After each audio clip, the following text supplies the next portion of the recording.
Hello, everyone who is still just jumping in.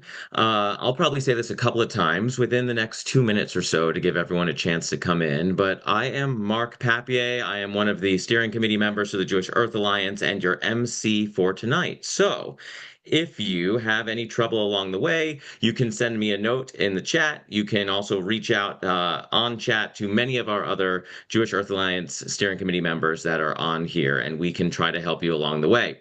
What I'd love for you to do now, however, is to kind of virtually introduce yourselves by putting a little blurb into the chat. So tell us your name, although many of us see your names, but just in case, put your name out there, where you're joining us from, and if you're a member of any, religious organization or environmental organization, or both, a religious environmental organization. I'll throw mine in the chat so you can see it as well.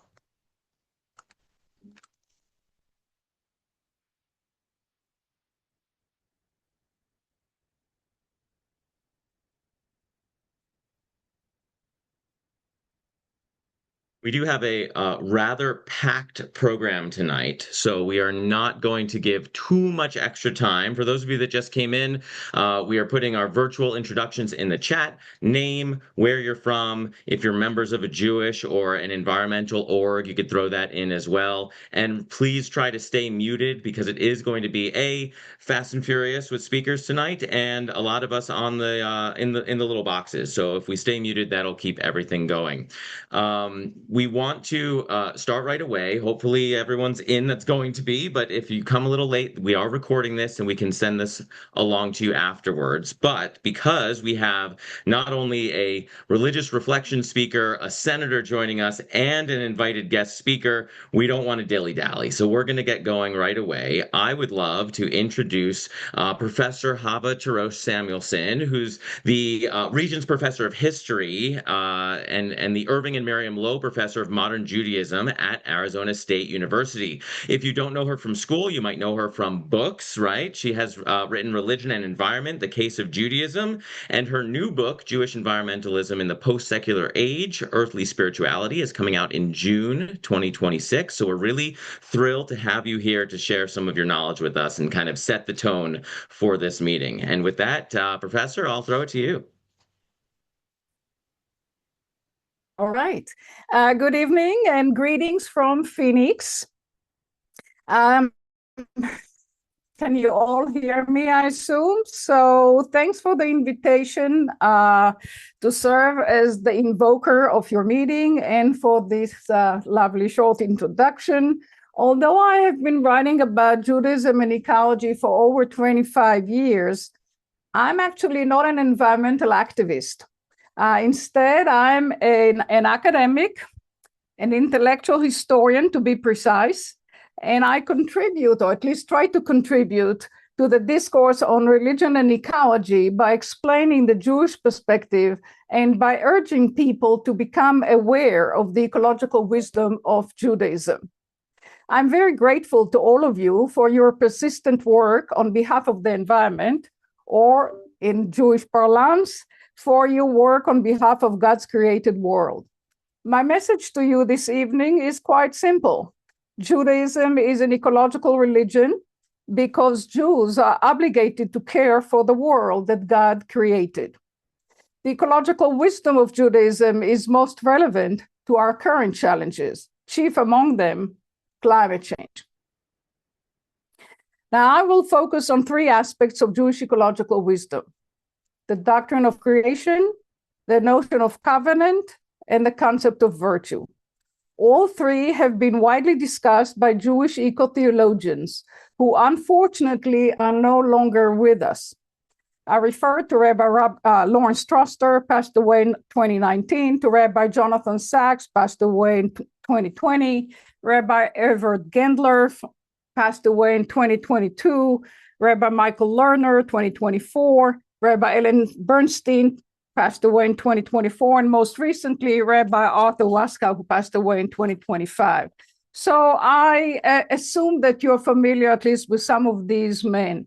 And one woman. Acknowledging the severity of the ecological crisis and responding to it as religious Jews, they articulated what I call earthly spirituality. And I explicated in the forthcoming book that hopefully will be out in June. So let me briefly explain the three main points of Jewish earthly spirituality. I'm going to begin with the doctrine of creation.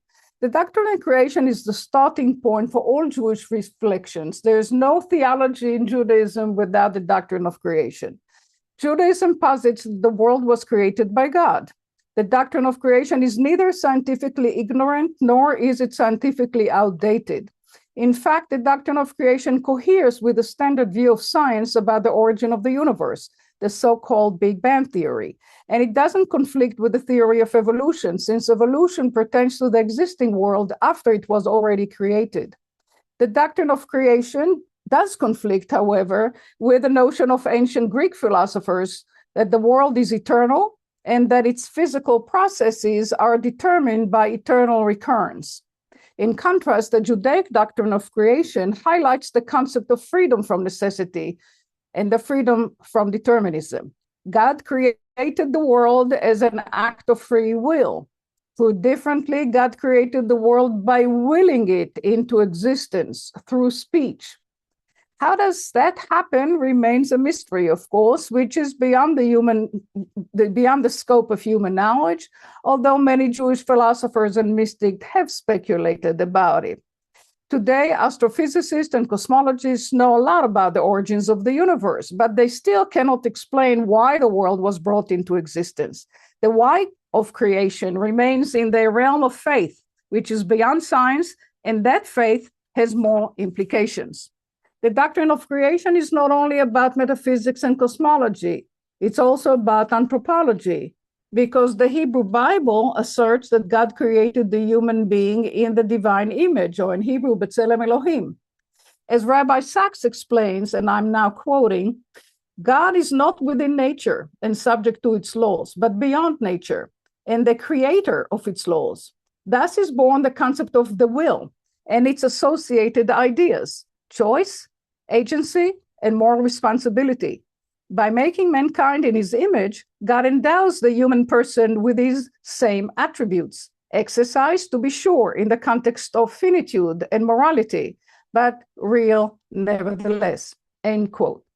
Created in the divine image, we humans have the freedom to act, the freedom to choose, the freedom to love, and even the freedom to err, or in biblical language, the freedom to sin. And in this freedom lies our human dignity as well as our moral responsibility. The biblical narrative about the Garden of Eden, a narrative that everybody's familiar with, teaches us that our moral responsibility applies to the earth itself. The human earthling was placed by God in the Garden of Eden with the obligation to serve and conserve the earth, or in Hebrew, le'ovda u'leshomra. That's from Genesis chapter 2, verse 15. Humanity then is obligated to act as a guardian of the created world, namely endowed with the task of caring for the well-being of the earth so that future generations will be able to flourish on it as well. Our response to the moral ought, to the obligation to care for the earth, is part of our covenantal point. What is covenantal relationship? God is not only the creator of the world, according to Judaism. God is also revealed. God has revealed his will in the form of law, the Torah, to the people of Israel. Covenant, or in Hebrew, Brit, expresses the relationship between God and the people of Israel. Rabbi Sachs explains it beautifully, and I'll just quote part of what he's saying about covenant. And quote, a covenant is unlike a social contract. A covenant is about creating a we out of the multitude I's. It is about common identity, shared destiny, collective responsibility, moral reciprocity. It is about the deep human need to live in groups on whose support we can trust in times of crisis. Covenant is built on strong ideals, human dignity, freedom, and the equality of human worth. Because covenant is about identity, it involves telling a story. The story has to be told and retold on special dates and ceremonial occasions. Stories unites unite without creating uniformity. We each interpret the story our way. So he goes on that, which I will skip, but just summarize saying covenant constitutes enduring commitment, perpetual responsibility, and abiding care. Now, in the Hebrew Bible, the covenantal relationship between God and Israel has a collateral. That's the land of Israel, the Holy Land. Jews have interpreted the meaning of the land's holiness in different ways. But the relevant point for us is that the well-being of the land reflects the state of the relationship between Israel and God. When Israel observes the will of God, the land of Israel flourishes. But when Israel fails to do so, when we treat people justly, when we take care of those who are in need, especially the poor, the widow, the orphan, and the stranger, then the land thrives and society flourishes. Conversely, when we act corruptly, unjustly, exploitatively, or violently, the causal relationship between social justice and ecological well-being is the main message of the Hebrew Bible. Jewish eco-theologians expanded the scope of our moral obligations from the land of Israel to the earth as a whole, because they were aware that climate change makes the biblical insight ever more urgent, since it will make millions of people into climate refugees. However, to act in the right manner toward all refugees, and especially toward climate refugees, requires us to be the kind of persons who can respond properly to the needs of others. And that leads me to my third point, virtue ethics. We cannot have a covenant and act in a cavalier, indifferent, or close-hearted manner. To be in a covenantal relationship requires us to care, to be mindful of the needs of others, to be attentive to the obligations that are placed on us because we are in this relationship. And that cannot happen without self-control, without moderation, or without self-awareness that recognizes boundaries. In other words, a covenantal relationship demands that we acquire good character traits that will enable us to act in the desirable way in specific situations. Now, ancient Greek philosophers, chief among them Aristotle, called these character traits virtues. We are not born virtuous, but we can become virtuous by acquiring the virtues through habitual practice, similar to the way that we acquire skills and expertise. Aristotle showed how virtues relates to what all humans beings seek, namely happiness or flourishing. And that pursuit gives human life its purpose, its direction. In my study, Happiness in Pre-Modern Judaism, which was published in 2003, I showed what Judaism had in common with Aristotle and where the two traditions differed. Now, Judaism has an elaborate virtue ethics, whose goal is to allow humans to taste the bliss of immortality or have some inkling what it could possibly be. Judaism speaks of many virtues, but I will only refer to humility, modesty, simplicity, and moderation, virtues that have ecological ramifications. Humility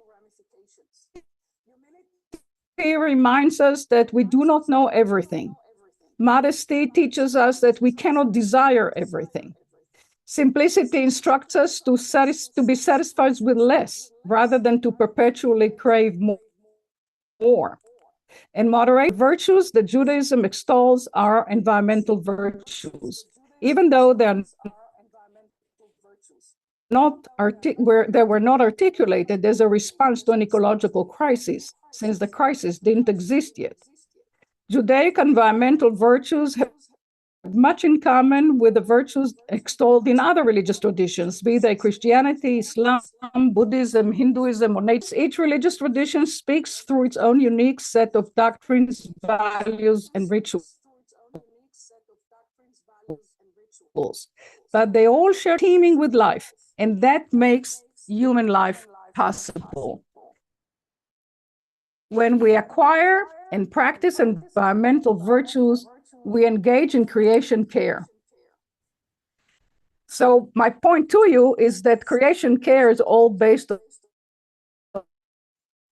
virtue ethics. And I will conclude.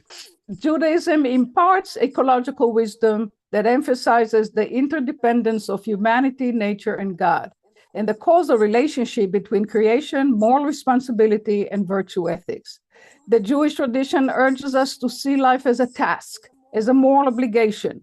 And the moral obligation of our generation is to ensure that our actions do not destroy the world which we did not create and which does not belong to us. We are all temporary residents in the world for a very short time. And during this short lifespan, we must be sure to act responsibly and judiciously so that the earth and future generations of creatures will continue to thrive on it. As an environmental organization, you can translate ancient wisdom into local action, inspiring legislators and politicians to act wisely about the environment. It is indeed sacred work, and that can only be sustained if one does it for the sake of heaven, as we say in the Jewish tradition, L'Shem Shamayim, and not for the sake of being rewarded, not al menat lekabel pras in Hebrew. I'm honored by the invitation to take part in your sacred work, and I look forward to listening to your deliberations. Thank you. Thank you, Dr. Samuelson. We very much appreciate you being here and sharing those words of wisdom. Thank you. I'd like now to introduce Senator Van Hollen. Thank you. Who has joined us here today. And I'm going to give him a little introduction, and then we'll let him continue with his talk. Following his time in the Maryland General Assembly and the U.S. House of Representatives, Senator Chris Van Hollen was elected to serve in the United States Senate in 2016, and he was reelected in 2022. Senator Van Hollen believes that addressing the climate emergency is not just an urgent challenge, but also an opportunity to build a stronger economy, advance issues of climate justice and equity, and generate millions of new homegrown, good-paying jobs with groundbreaking technologies. We thank the Senator for taking action to address a wide range of climate and environmental issues. Among them are expanding investments in clean technologies through the creation of the Greenhouse Gas Reduction Fund, making infrastructure climate resilient, investing in energy-efficient homes, and restoring the Chesapeake Bay. He has also proposed the Polluters Pay Climate Fund Act of 2025, which would require that the country's biggest polluters pay for the harm they've caused to our environment. Today, Senator Van Hollen is going to discuss the Power for the People Act of 2026, legislation he's introduced to hold large corporate data center operators accountable for their role in driving up energy prices. Without further delay, I would like to turn the meeting over to Senator Van Hollen. Thank you for speaking to us today, and we look forward to hearing directly from you about the Power for the People Act of 2026. Well, thank you, Amy. Can you hear me okay? Yes, we can. All right. Well, let me start by thanking you. Thank you to Dr. Samuelson for that wonderful and uplifting opening, to Rabbi Aaron, and really to all of you. I just want to salute everybody who's part of the Jewish Earth Alliance for the work that you're doing to help protect our environment and our planet, and appreciate your holding that up as an important ethic. And thank you for mentioning some of the other initiatives that we've worked on over the years together. And I have to say, with respect to the Green Bank, which was a climate bank, which we worked on as part of the Inflation Reduction Act, it provided about $20 billion for public-private clean energy initiatives and energy efficiency initiatives. Unfortunately, as we speak, it's held up in litigation because the Trump administration's EPA has tried to stop those funds from actually being put to good work. But so that's one thing we need to keep focused on. And I do hope that at some point the Polluter Pays Fund, which I think makes a lot of sense, is something that we're able to collectively advance as well. But thank you for the opportunity today to talk about the Power for the People Act, because what this what this combines, this legislation, is protecting consumers and protecting our environment. And so I'm grateful that you all decided to put this front and center in your discussions, and anything you can do to help us, build even more momentum would be greatly appreciated.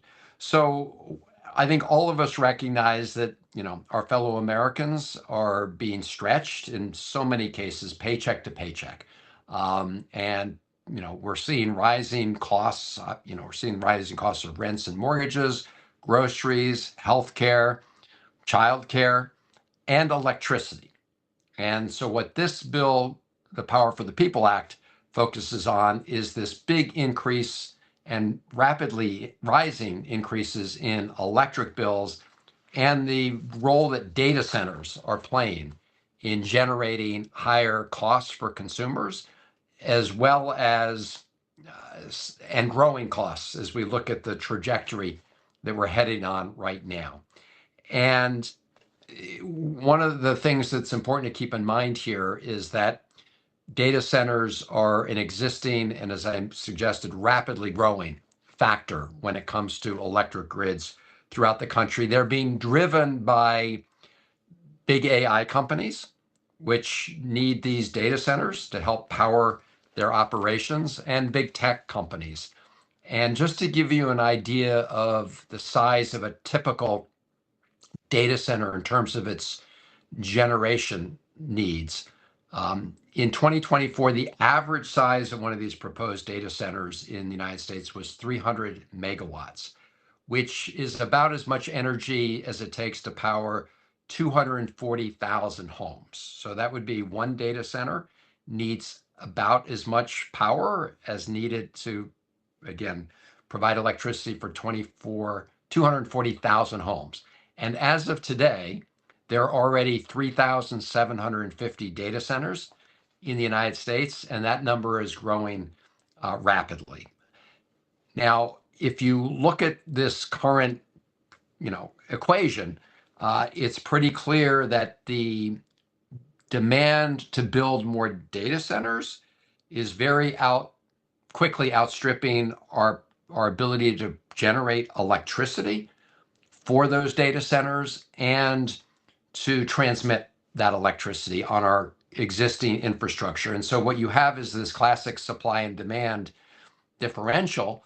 So with all the new demand from data centers, that is going to drive up and already is driving up prices to consumers. And, my view, and I think the view of all of us on this call, and I think the overwhelming majority of Americans, is that consumers should not have to pay not one more dime, to foot the bill for data centers being built by the richest companies on the planet. And that when data centers are built, we should facilitate and incentivize them to be built in the most environmentally friendly ways possible. When it comes to the cost increases, I just want to give you an example. So I live in Maryland. I'm proud to represent Maryland in the Senate.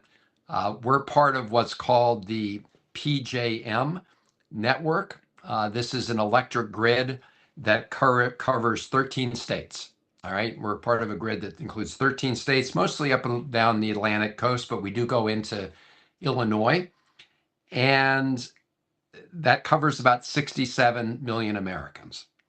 And because of the demand for new data centers, we have already seen, and this is a number that, where people have already had to absorb the cost. In the last 3 years, we've had to encounter $28 billion of additional costs for what are called capacity costs, but also new transmission costs. So that's $28 billion that's being added to the electric bills right now of people in those 13 states that are part of PJM. And it's estimated that by 2028, at the current level of increase, people are going to be paying at least $840 more per year on their electric bills just from the new capacity needs. That does not even include the costs of additional transmission. We're working on getting that data. So you can see that's a pretty big increase in your annual electric bill if consumers have to eat the costs of the data centers. And so the fundamental idea behind the Power for the People Act is we, the consumer, should not have to pay any additional costs. That if a AI company wants to build a data center, they should, number one, pay for the costs of additional generation, the power to generate it, and the additional costs associated with transmission of that electricity. In addition to the cost factor, there's a reliability factor.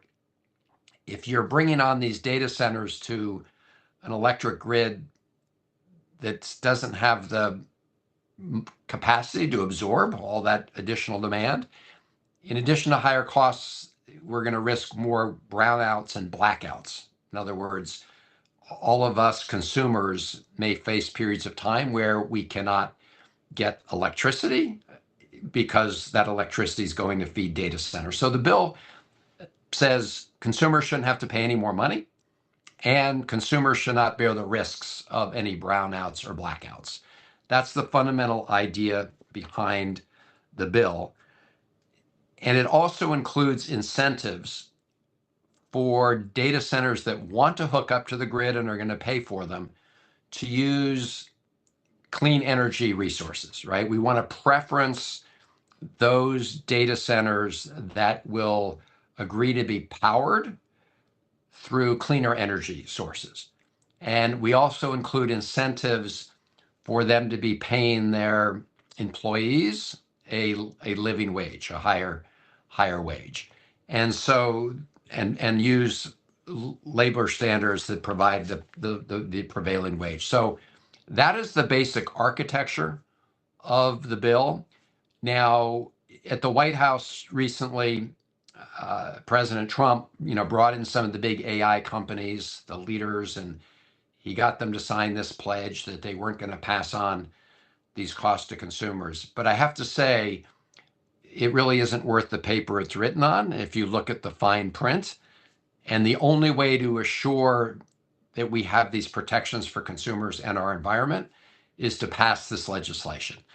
So I am pleased to report that a whole slew of organizations that care about protecting consumers and protecting the environment have signed up as endorsers of the bill. So just to give you some examples, the Consumer Federation of America, the National Consumer Law Center, Public Citizen, the NRDC, so the National Resources Defense Council, the Union of Concerned Scientists, Sierra Club, and then a lot of the citizen advocates on different state public utility boards. So just for example, in my state of Maryland, we have a 3-person commission. We have something called the People's Council, who looks out for consumers, and people's councils in many different states have also endorsed and embraced the bill. So we have a group of environmental organizations, a group of consumer protection organizations, and we would love to add all of you to the list of endorsers. Let me just close with the senators and House members that have already co-sponsored the bill, and anything you can do to reach out to other senators and House members to ask them to co-sponsor would be terrific. So in the Senate, and I have the Senate, I don't have the full list of the House, I'm sorry. In the Senate, the senators who have already signed on include Senator Dick Durbin of Illinois, Richard Blumenthal of Connecticut, Cory Booker of New Jersey, Tammy Duckworth of Illinois, Tina Smith of Minnesota, Peter Welch of Vermont, and Angela Alser-Brooks from my state of Maryland. Now, the fact that someone's not on here does not mean they don't oppose it. It more likely means they haven't really heard of it, or they haven't heard it from a lot of people about it. And so whatever you can do to reach out would be terrific. In the House, Congressman Paul Tonko, who's been an energy efficiency and renewable energy leader, he represents the congressional district in New York State. He is the lead sponsor in the House, Paul Tonko. So let me stop there. I'm happy to try and answer any questions, but let me just end by, again, thanking all of you for your work and advocacy, and really appreciate everything that the Jewish Earth Alliance is doing on this front and so many others. Yeah, thank you, Senator. I know your time is precious and you're right up against another meeting. There were a couple of questions in the chat, so I'll rapid fire send a couple of them. Sure. And you can pick one or two and then and sneak out if you need to. I know that some people were talking about the proposal to pay offshore wind companies to not put up offshore wind. Others were talking about the combination of the Polluters Pay Act that you've worked on and the fact that so many of these data centers are in areas that already have poor air quality or are disproportionately non-white communities. How do you try to merge those two things together when we have clean energy that's being stopped and we know that all this electricity use is being put into places that really can't afford more? Yeah, no, it's a really good point. And this effort to shut down more clean energy sources is something we're seeing from the Trump administration across the country. I think you all remember during the campaign at a meeting in Mar-a-Lago, then candidate Trump said to the big oil companies, if you contribute $1 billion to your campaign, I'll essentially give you whatever you want. And they ended up contributing lots of money to his campaign. And sadly, I think we're seeing the results of that, including efforts by the administration to shut down offshore wind. And it's impacting my state of Maryland in a big way. We have a big project that has gone through all the permitting processes. And it was the Trump administration, the EPA, that's now come in to try to disrupt that process. And that will, if they're successful at blocking it, it'll mean two things. One, less clean energy, which we need. By the way, that's part of this PJM grid that I'm talking about in the Mid-Atlantic states. So it'll be less clean energy produced and less overall energy produced. So that will end up driving up prices. I mean, it's pretty clear supply and demand. If you're going to reduce the supply of energy to the grid, and you're going to have the increasing demands from data centers, obviously prices are going to go up, and they're going to be shutting off a clean energy source. And as you point out, a lot of some of the power plants today are in more vulnerable communities, and we've spent a lot of time over the years to try to address that issue. And what this administration is doing is really, going back in the wrong direction here. So, I think we just have to all keep pushing forward. I mean, at the end of the day, all of this is about, having, people in Congress who reflect the values that we share about, protecting our environment, protecting vulnerable communities. And so a lot of work to do, but in my experience, it all begins with building sort of a movement of people who want to advance these goals and these initiatives. And with that, I think some of your aides are giving me the white flag that you have another meeting coming up. So I will. Well, I can take one more if there is one. I don't know. Okay. Yeah, there are. I will say that there have been a question from Nancy just came in that data, all these governors say like job creation is number one, and these data centers are coming in, and they often don't create a lot of jobs. Is there a push to talk to the governors about how not every state is going to win the data center and not every data center is going to be a giant job creator? Well, you're right. They're not, once they're built, I mean, obviously construction jobs are involved in building data centers. Once they're built, they don't keep, a lot of people employed at the data center. And so I do think that's something to keep in mind. This bill, the Power for the People Act, does not encourage or discourage the data centers. That's an issue as you point out, for a lot of governors and states and localities to decide. The purpose behind this bill is no matter where they're located, the consumers in the area shouldn't have to pick up the costs. And we really need to do that on a national basis. It also, as I said, creates these national incentives for data centers to use more environmentally, friendly energy sources and the like, because it incentivizes those data centers. But to your point about how, data centers, in terms of the employment opportunities, there are a lot of states that think that bringing these in is a huge win. I haven't seen the evidence for that. Now, I will say that if you're in a grid like Maryland, as I said, we're in this PJM grid with 13 states. So across the Potomac River from me, I'm in Maryland, across the Potomac River in Virginia. Virginia has built a lot of these data centers, and it's called like Data Center Alley or something. But because we're part of a regional grid in Maryland, Marylanders are having to pay higher electricity costs for data centers being built in Virginia.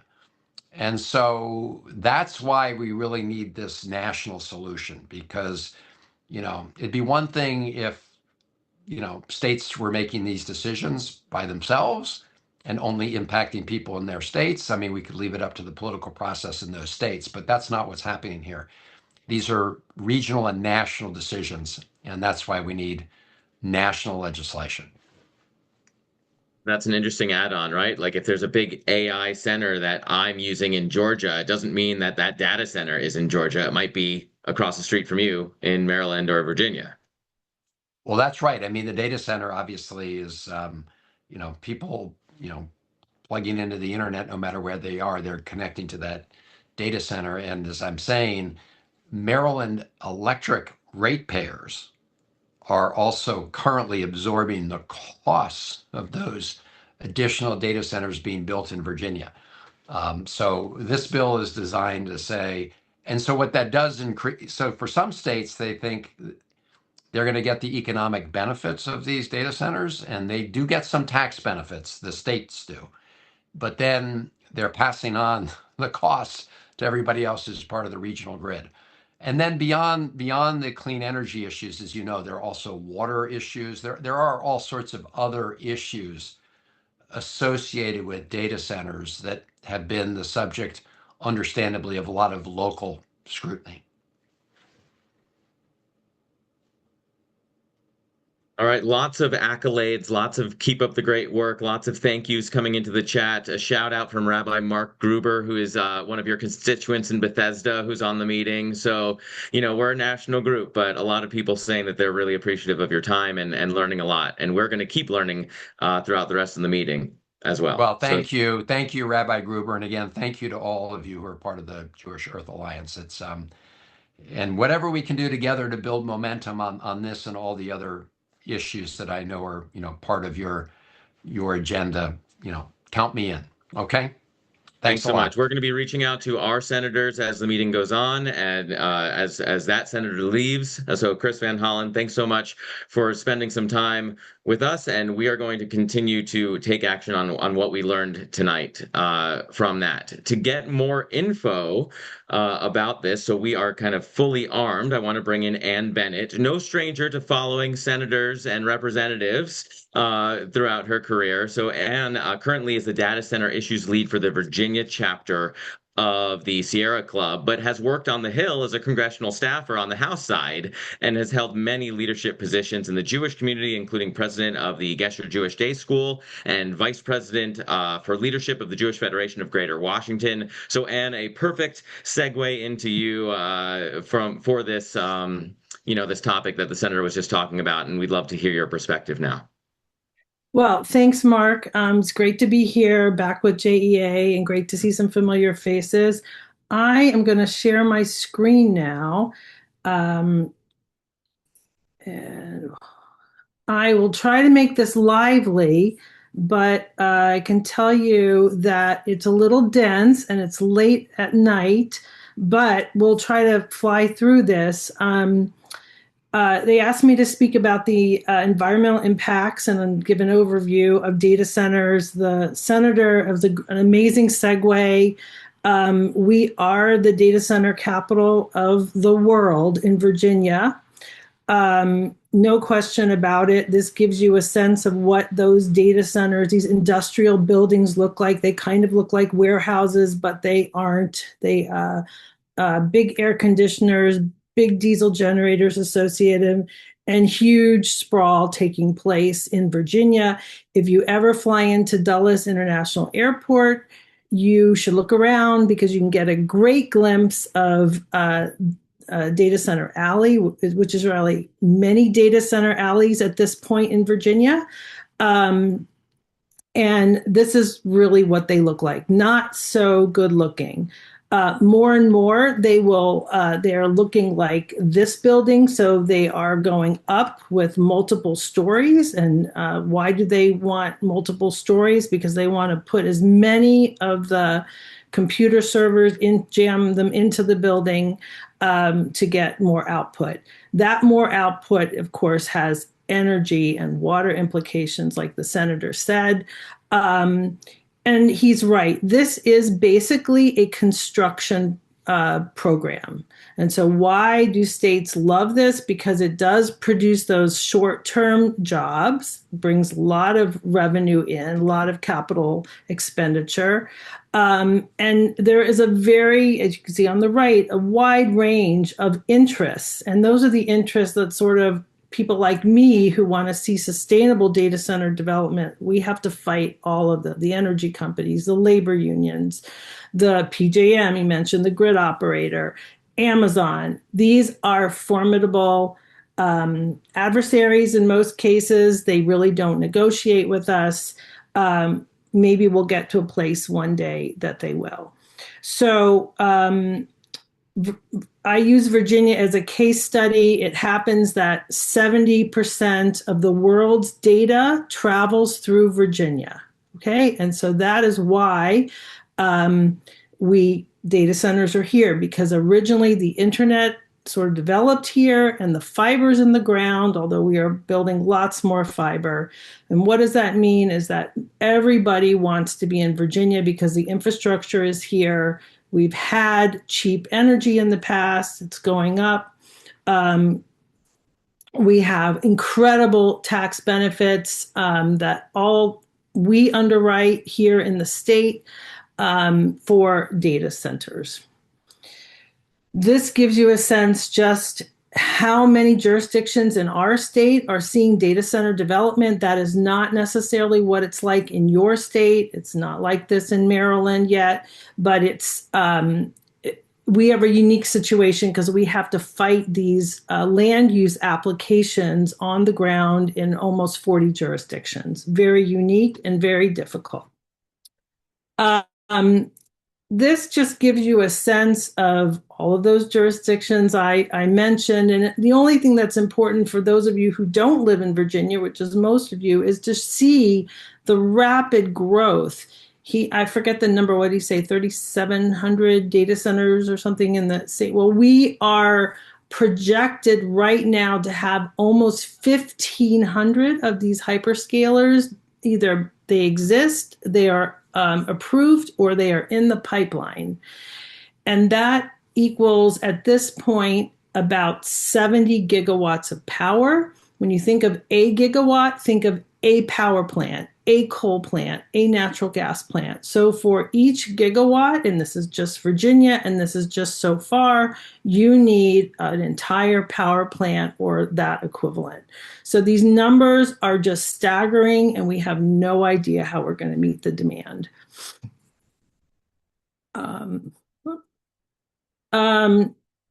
How do these affect the environment? Well, in so many ways, and if you are an activist on the ground, you can pick one of these issues, whatever is closest to your heart, or all of them. There are many ways into this issue, but the big one he talked about is energy. We're seeing a lot of work around the diesel generators here in Virginia as being really bad pollutants. and all those infrastructure projects that the senator mentioned as well. On the right, you get a sense, this is sort of a general site plan for 19 data centers happening just south of where I live in metropolitan DC. If you imagine one campus with 7 substations, okay, that's a lot of infrastructure, and we all share in paying for that at this point. And give you a sense of what the new substations look like on the left, and how the infrastructure is encroaching on public infrastructure like trails. On the left, here's a clear cut of that same trail in a different place. And these are the kinds of localized fights that sometimes happen. This is our utility, Dominion Power, which went ahead and clear cut things until they got caught. Hopefully that won't happen. And then the big power lines, that is an increasingly public fight. And Senator mentioned that. Yes, Maryland is getting transmission into Virginia. Maryland is also developing. Virginia is also getting tons of transmission. It is incredibly overwhelming and incredibly expensive. And there seems to be no end to it right now. This is just a general transmission map of the area, the kinds of places and how big the lines are going to be as proposed. And this is really mobilizing people. When I started this work about 6 years ago, transmission was not a big issue, but now because the demand is so high, the capacity is just not there anymore. I mentioned fiber. We see this all over the region. You got to connect those data centers to a lot of the information flows in and out under the sea. We have cables in Virginia Beach, out of Virginia. There are other places that go transatlantic or to other continents. So everything has to be connected because, people are accessing whether it's for AI or cloud compute or your Google search, everyone has to be connected. Well, and what's happening is obviously huge energy demand. I just put a little chart here that was from 21 to 24. What we're seeing is about 6% growth a year in energy demand. And we, as a state here, we used to be flat, and everybody is seeing the same thing. We're importing energy. What does that mean? That means natural gas. And so natural gas is becoming the quote unquote bridge fuel to nuclear. You probably heard a little bit about small nuclear reactors. I'm not saying that's going to happen, but that seems to be the general plan. But in the meantime, those prices that Senator Van Hollen talked about, were really gas prices going up in the auctions. And on the right, this is a picture in Leesburg, Virginia, of a plant that was actually purchased by QTS Blackstone to privately service its own data centers in Northern Virginia. So we're seeing that happen quite a bit. Just a sense of equivalence, I talked about 60 gigawatts is about 68 coal plants, 30 gigawatts, 18 new nuclear reactors, and the 100 new small nuclear reactors. So we can, I know people have varying views about nuclear power, but prototypes are being developed all over the US. They will be very expensive. They will be in neighborhoods because they will be placed where the data centers are. And this is certainly the next frontier that we all have to be aware of. This is just a map of how many projects we have so far that are at least a gigawatt of power. Again, a power plant, at least, if not 2. So all over the state, no idea where the power is coming from. We too have an offshore wind project that's 2.6 gigawatts. Okay, so that's about 2.5 campuses of data centers in our state. So the math just doesn't work.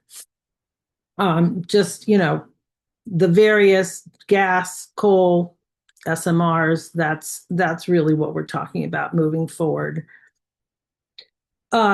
We have a data center, the blue one on the right, that is now that is in Sterling, Virginia, that is being powered by 8 natural gas turbines.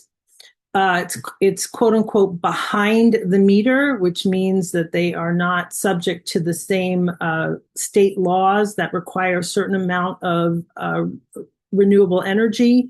And so I cannot tell you how loud they are, those gas turbines. These happen to be near single family homes. And I know we often think that this industry is,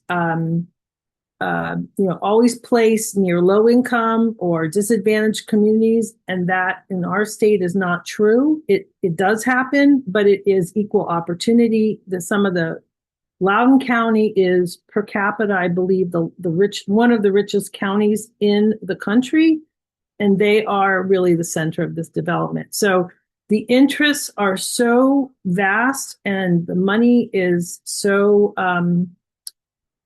needed in the view of the localities, because they get the property taxes and a few other taxes in. The county here, where that data center on the right got $1 billion last year in local revenue from data centers. $1 billion. Okay. So that is 20% of their revenue came from one industry. So the stakes are pretty high, but the noise and the pollution from these gas turbines, plus the diesel generators, which are backup fuel, makes it sound like you are on the runway of Dulles International Airport. One thing to know, the positive thing, is that sometimes these data centers do bring in increased renewable energy. Meta in Virginia, Meta does a pretty good job of building new utility scale solar for their own needs, unlike what they're doing in some other states like I think Louisiana. But the level of investment that they are making is a very small fraction to the energy that they use to meet their own needs. So kudos to them for building. A few of them are building. Google's building. Meta's building. Amazon is about half of the industry in Virginia, and probably same in other states as well. They do not get anywhere close to what they use. Actually, the senator talked a little bit about rates. I won't go over that too much, but you have rates going up at the grid level, at the state level, and of course you have it at the federal level because of the changes in the tax credit, how those have basically gone away. So we are all, you've heard, this is now being covered by the press a little bit more than it was. But electricity rates is a huge issue. And then an issue that I work on a lot is the pollution and the toxics and the fuel for the backup power. All of these hyperscale data centers need a lot of redundancy because, for instance, we just had a big storm come through here yesterday, and these facilities can never lose power because they can't function. They can't deliver the services that the worldwide users demand. And so pretty much every data center is backed up by diesel-powered generators. There are a few that are natural gas. They're ugly. This is a picture from the big storm that we had this winter. This is that same Vantage data center where it's really spewing soot out near, again, where people live. And so in Virginia alone, we have 10,000 of these industrial generators that are already permitted. Your states have them too. The fuel levels that these need and the trucking them in, there are just a myriad of bad news impacts on human health. And I think this is really one to watch. And I think this is one where legislators at the local and state level are going to have to pay attention as we get more and more and more. And we're going to see thousands more here in Virginia. Give you a sense of whose diesel generators. This is how we monitor the size of the build out here, basically, because we don't get transparent numbers on energy demand. Almost all of this industry is covered by non-disclosure agreements, but it gives you a sense of who the players are, where they are, and how many generators they have. In our state, there were predictions 3 years ago of a doubling of carbon emissions. Obviously, that's going in the wrong direction. These numbers are all just going up all throughout any states that are servicing data centers. Your communities, what you can do, keep them away from public amenities, keep them away from homes, schools, hospitals, where young people are, where seniors are. Those are local land use decisions, and that's why many of these fights are at the local level. And you have to get them to work with you, hopefully, before the land use applications are approved. So every level of government here has a role. The federal government's been very, very slow to get involved in this. It's great to see that bill, but for years, you really couldn't even have a conversation with the Congress. They just really were out to lunch in that they said this is a local or state issue. But obviously that has changed. Homes, this is an Amazon data center here on the right behind a single family home. They're noisy. Generally, there are inadequate buffers at the local level. That's something to work on. Fuel, the diesel fuel for the generators is being transported near homes to these facilities.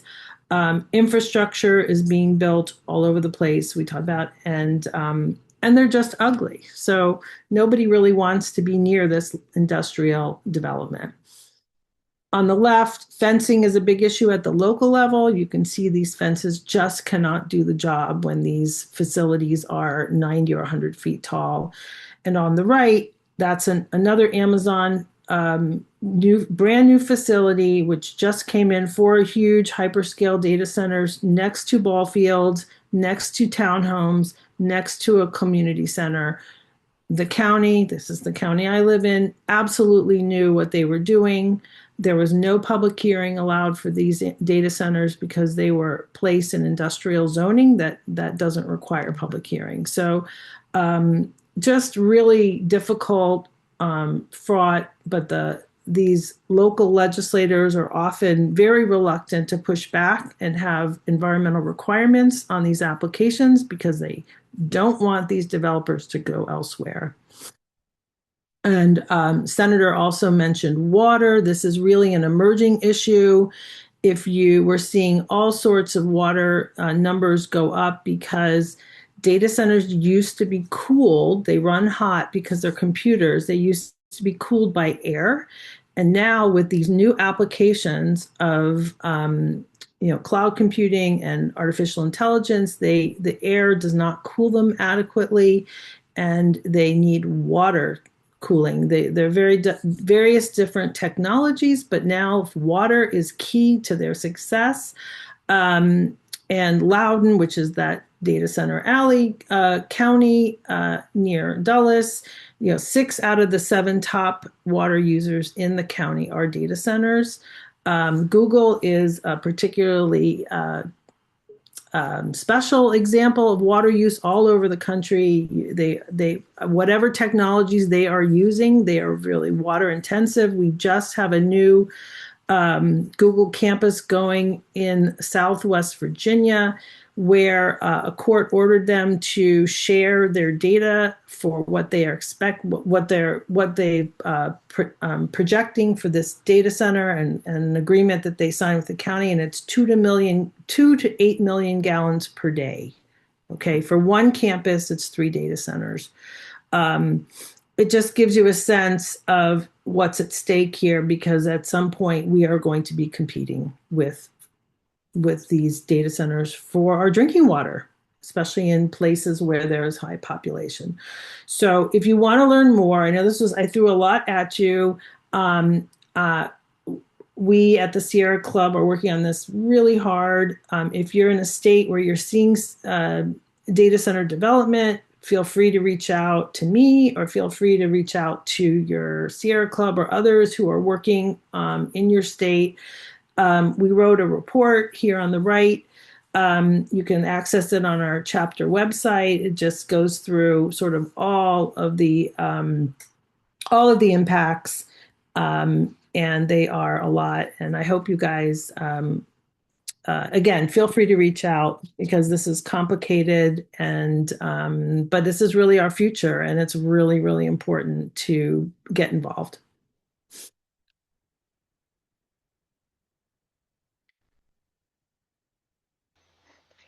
Well, thank you, Anne. That was amazing and a little overwhelming, but now that we're all overwhelmed, we get to do something to improve the situation a little bit.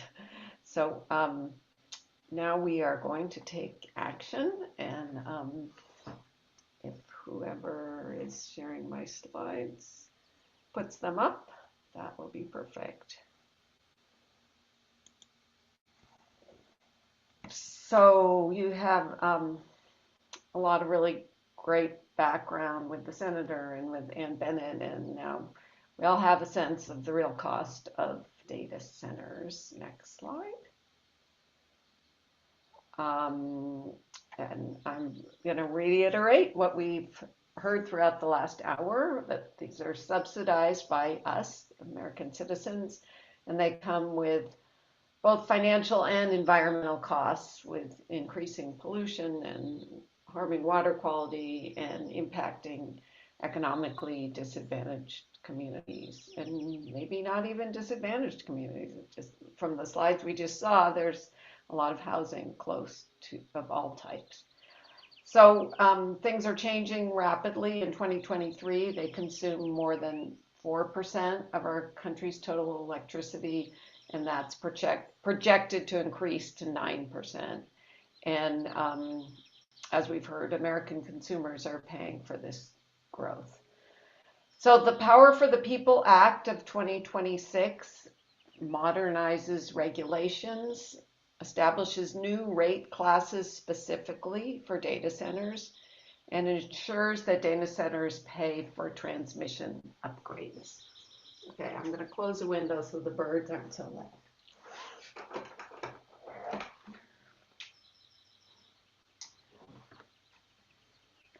So we are going to go to our senator's websites or call our senator. You can email them or call them. If you're not sure how to get there, put in their last name, .senate.gov. And as Senator Van Hollen told us today, these are the senators who have already co-sponsored. So when you write your note that we're going to discuss in the next slide, if you're in Illinois, Connecticut, New Jersey, oops, sorry, I just clicked on something. Illinois, Connecticut, New Jersey, Minnesota, Vermont, or Maryland, you can thank your senator for being a co-sponsor of this bill. And if you're in a different state, you can ask your senator to become a co-sponsor. So on the next slide, here is a sample message that you can type in just as is, or you can alter it to make it more personal. That you are alarmed by the explosion of energy-hungry artificial intelligence data centers across our country and their damage to our environment and our wallets. These data centers use an enormous amount of electricity, consume water at unsustainable levels, and contribute to climate change and skyrocketing electricity costs. Yet the companies profiting from these data centers are driving up electricity prices for the American public. You can add a note about why it's important to you, if you've been impacted by a data center or there are plans to build one in your community. You can also talk about how you're Jewish beliefs compel you to support this bill. And then lastly, ask your senator to support and co-sponsor the Power for the People Act of 2026, Senate Bill 3682, which will make data centers accountable for driving up energy prices. So go ahead and do that now. And once you've written to both of your senators, put a note in the chat so we know we've had success. And if you have any questions, let us know. Thank you. I have a question. Sure. What is it? You only gave us the Senate bill number. Should we be calling our Republican You mean your House House? member? Yes. Yeah, that's an interesting question. The senator mentioned House member Tonko from New York, but when I was researching this bill, I wasn't able to find a House bill number. So I don't know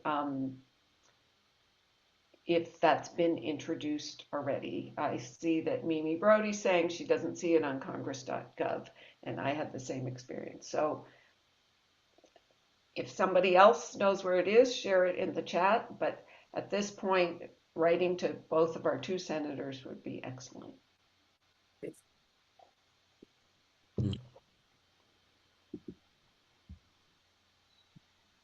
Thank you. Hello. Hello?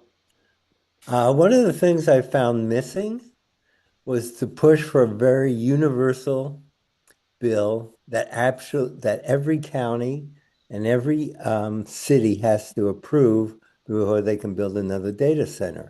And the other thing that is grossly missing is to see the financial impact from a community when they do pass the ability to put a data center in, to have it totally transparent, how much that county or that city is paying for that data center that the data center is getting for free. I'm talking about the infrastructure, the water, the sewage, the power, the roads, how that impacts every county or every city. And what happens when, and it will happen shortly, we outbuild these data centers because all these cities and counties and states said, oh yeah, you could do it. We'll get some money out of this. We'll put some money into this.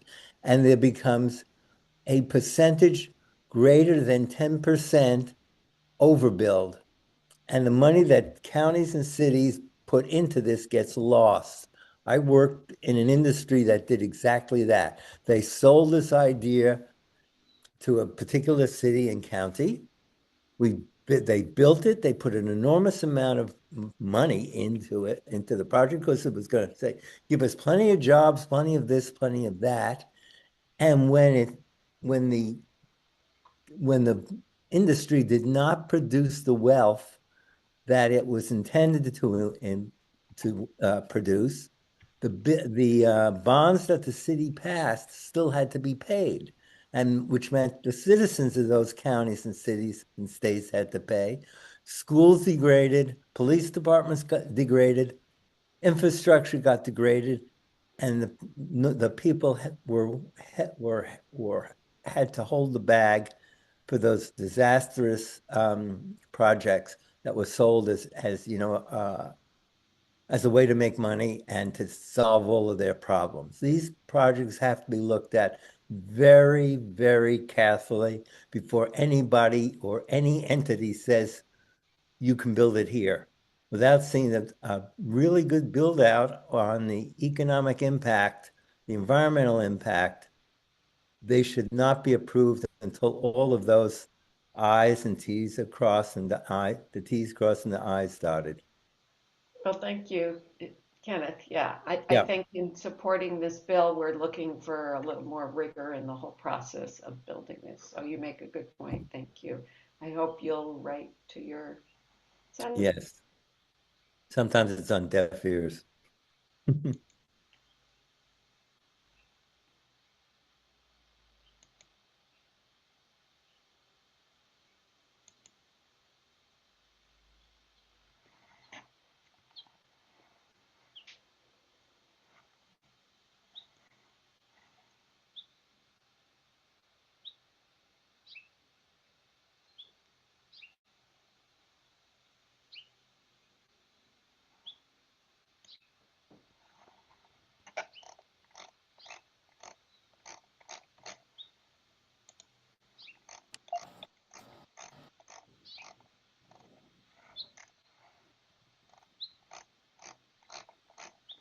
I'm always amazed at how fast I can knock out these like the contact forms online. I know calling is probably more effective in some ways, but the emails get often replied to as well. So make sure you do it. Make sure you do the action. Stephen, I see your hand up.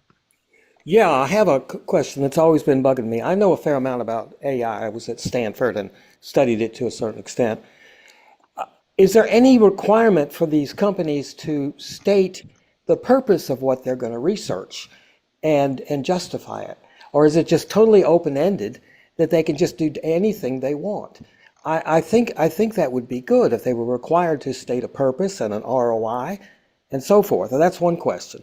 The other question is, this is outrageous, but what about profit sharing with them for what they make out of doing these projects because they're using public resources?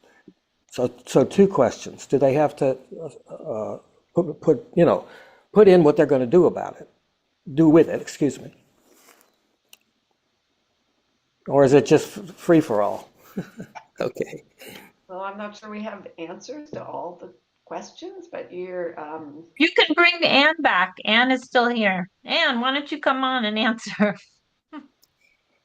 I think they've had a very good setup because they've been underwritten at the state level where you have these tax exemptions for data centers to spur on development. They have been incredibly successful.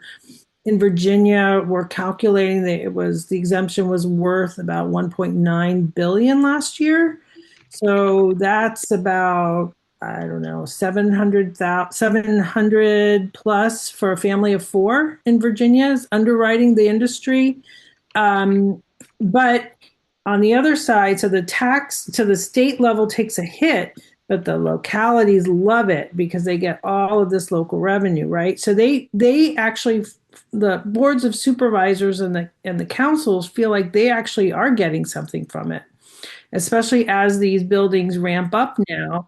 When I mentioned that Loudoun gets $1 billion a year last year. So they actually, that's for a local county with less than 500,000 people, that's a lot of money. So they're like getting enough, I think is the way they probably see it, and everybody wants a piece of this. So in some ways they'll do anything to get them. So the whole notion of sharing anything, I will say that these companies are now being asked to do more, pay for more water infrastructure, pay. Sometimes they have, sort of community gifts that they give. It's different in different counties. They don't really have to do that very much in Northern Virginia because they are the power base. But in some of your communities, I bet you can get them to do more. But I think as people wake up, if you don't have data centers where you live, you generally don't know about them until they're approved. They're so quietly,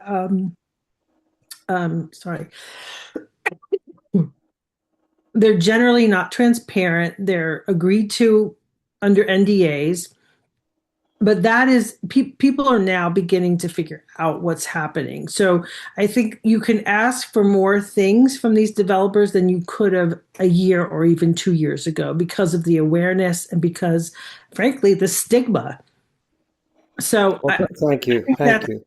Yeah, that's a general. So it is changing over time thanks to public awareness. When I started this work, you couldn't even get a newspaper to cover it.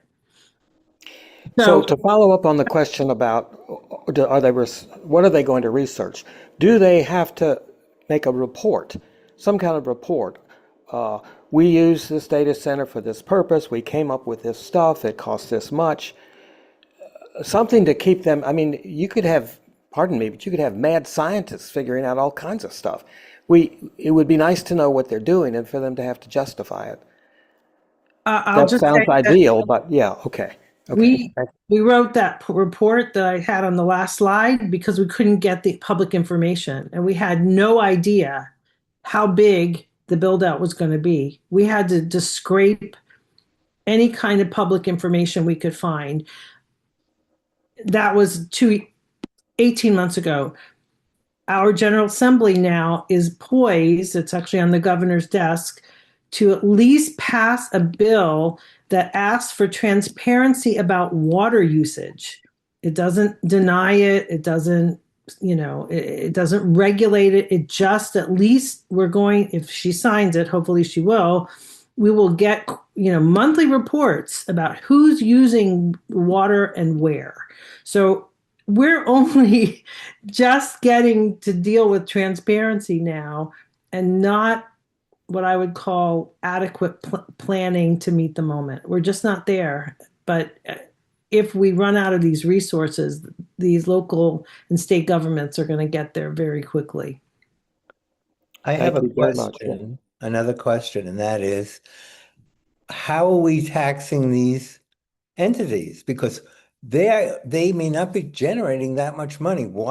How is this money being funneled from the particular corporation who's got the data center to the public, and in what level is that being taxed? Because they're not throwing money away for any reason. They're doing it so they can be less transparent. Maybe they're making so much money, what they're throwing to the local communities, pennies on the dollar. If we don't have that kind of transparency, it's missing a big piece of the picture. And it's, in a sense, outrageous and criminal. I agree. I mean, you subsidize them at the state level and the local governments get the revenue, right? So there's your incentive. It's like, it's like a circle, and they're playing one level of government off the other very successfully. It's outrageous, but the localities love it. Yes, but are they getting enough money compared to how much it actually costs them? No way. Doing math on this stuff. There's no way to know at this point, and the whole long-term mitigation costs over time, that's not factored in. It should be, but that's sort of our work ahead, I think. And there's one other piece that I didn't mention, and that is all of this AI stuff is designed for one reason. It is designed to make money for the corporations who are making the AI stuff. And their main goal is A, to produce new stuff, but B, to eliminate the physical human being working. So we're putting our tax dollars into AI that was going to take our job. I mean, the whole thing is insane. Yeah, not much to say to that one, right? Pardon? We're all feeling that pinch. If you're in private industry, that is not much of a question there. You're right. It does feel that the AI is being built to take the person's job. I saw Mimi. I saw your hand up. Do you want to go next? Yes, thank you.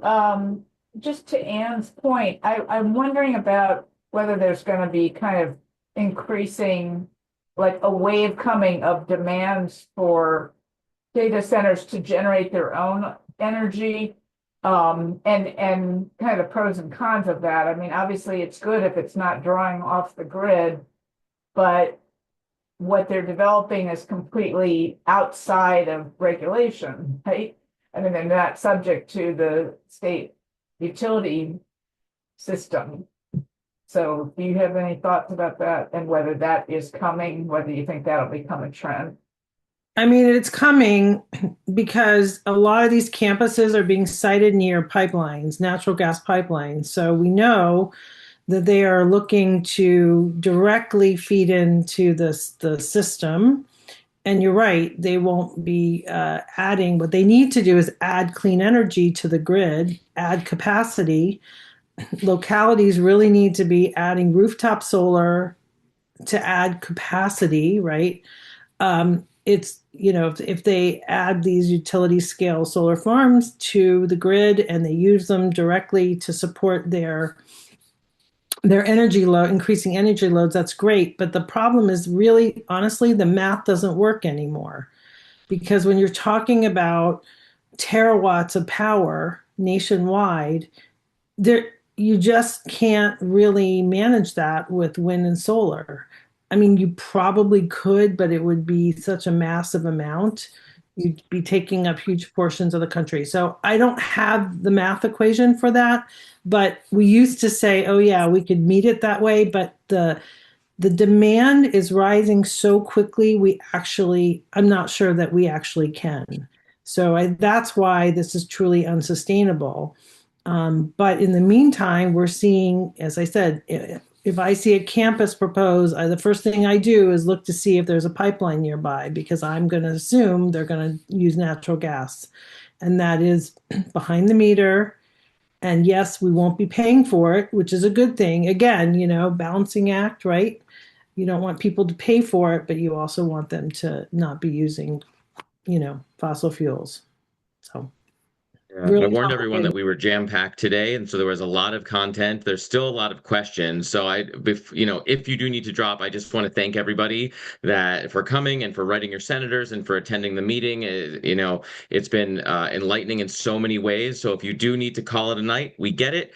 Feel free to drop. But if you're willing to stay on for a couple more questions, there are more hands up. So I just wanted to throw that out there as well.